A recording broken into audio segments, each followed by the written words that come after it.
মাঠের পর মাঠ পাকা মুগ ডাল, আবহাওয়া ভালো থাকায় ফসল ঘরে তোলার চেষ্টা করছেন কৃষক। আবহাওয়া অনুকূলে থাকায় এবছর পটুয়াখালীতে মুগ ডালের বাম্পার ফলন হয়েছে। তবে দেখা দিয়েছে শ্রমিক সংকট, পাশাপাশি অতিরিক্ত গরমে হাঁসফাঁস অবস্থা। এ কারণে সময় মতো ফসল ঘরে তুলতে পারছেন না কৃষক।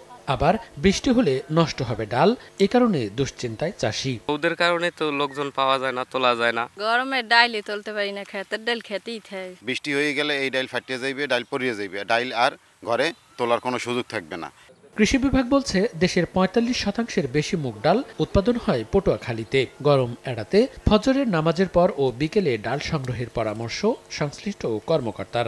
যেহেতু গরম বেশি, পাকা মাত্রই ৮০ ভাগ কর্তন হয়েছে, এরকম মুগ ডালও কর্তন করে ফেলতে, কারণ বেশি পেকে গেলে প্রচণ্ড গরমে মুগ ডালটা ফেটে অনেক মুগ ডাল মাঠে পড়ে যেতে পারে। কৃষি বিভাগের তথ্য মতে পটুয়াখালীতে এবছর ৮৮,০০০ হেক্টর জমিতে মুগ ডাল চাষ হয়েছে। উৎপাদন লক্ষ্যমাত্রা নির্ধারণ করা হয়েছে ১,১১,১১৪ মেট্রিক টন।